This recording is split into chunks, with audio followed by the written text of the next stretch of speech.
वक्रतुंड महाकाय सूर्यकोटि समप्रभ निर्विघ्नं कुरु मे देव सर्वकारेषु सर्वदा। नमस्कार दोस्तों, गणेश उत्सव धूमधाम से मनाया जा रहा है और गणेश उत्सव के अवसर पर हम विस्तार डिजिटल में आपको दिखा रहे हैं गणपति के सबसे ज्यादा पूजे जाने वाले अष्टविनायक स्वरूपों की कहानियां। और आज अष्टविनायक सीरीज के दूसरे एपिसोड में हम बात करेंगे अष्टविनायक के दूसरे स्वरूप सिद्धिविनायक के मंदिर की कहानी के बारे में, जो महाराष्ट्र के अहमदनगर में सिद्धटेक नाम के गांव में स्थित है। भगवान गणेश के अष्टविनायक पीठों में से एक सिद्धिविनायक को परम शक्तिमान माना जाता है। ऐसी मान्यता है कि जहां ये मंदिर है वहां पे पहले सिद्धटेक पर्वत था, जहां पर भगवान विष्णु ने गणेश जी की तपस्या करके कई सारी सिद्धियां प्राप्त की थी, इसलिए इसे सिद्धिविनायक कहा गया।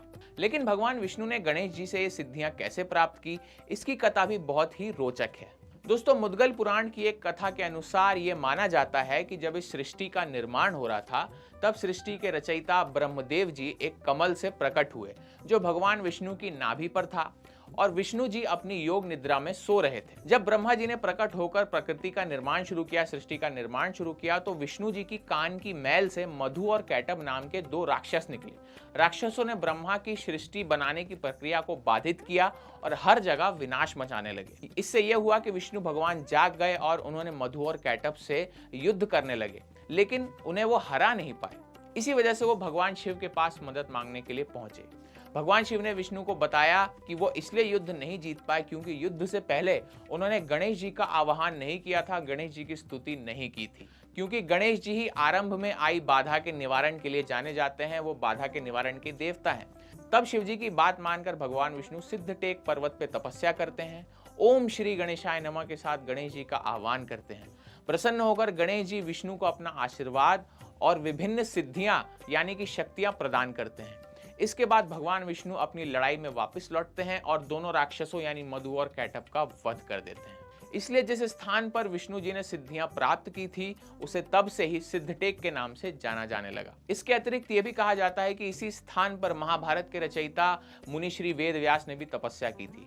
यह भी माना जाता है कि इसका जो ओरिजिनल मूल मंदिर था, उसका निर्माण विष्णु भगवान ने स्वयं किया था, लेकिन समय के साथ इसे नष्ट कर दिया गया।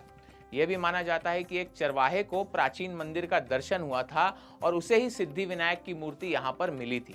चरवाहे ने देवता की पूजा की और जल्द ही अन्य लोगों को भी मंदिर के बारे में पता चला। इसके बाद यहाँ पे भव्य मंदिर का निर्माण कराया गया। तो जो अभी वर्तमान में मंदिर है, उसका निर्माण 18वीं शताब्दी के अंत में इंदौर की लोकप्रिय रानी देवी अहिल्याबाई होलकर ने करवाया था, जिन्होंने कई हिंदू मंदिरों का भी भारतवर्ष में निर्माण और जीर्णोद्धार कराया है। सिद्धिविनायक का यह मंदिर काले पत्थर से बना है और उत्तर की ओर मुख करके बना हुआ है। मंदिर में काले पत्थर से बना हुआ सभा मंडप है यानी सभा कक्ष है, और एक अन्य और सभा मंडप है जो बाद में बनाया गया। मुख्य मंदिर की दहलीज पर ही एक छोटी सी राक्षसी सिर जैसी मूर्ति है। मंदिर में एक नगर खाना भी है। इस मंदिर में गणेश की प्रतिमा में उनकी सूंड जो है वो दाईं तरफ है। आमतौर पर गणेश जी की सूंड जो है वो बाईं तरफ होती है, इसे शुभ माना जाता है। लेकिन ऐसा माना जाता है कि दाईं सूंड वाले जो गणेश होते हैं वो बहुत ज्यादा शक्तिशाली होते हैं बाकी सभी स्वरूपों से, और उतना ही कठिन होता है उनको प्रसन्न करना। ये एकमात्र अष्टविनायक मंदिर है जहां पे गणपति भगवान की सूंड दाईं तरफ है।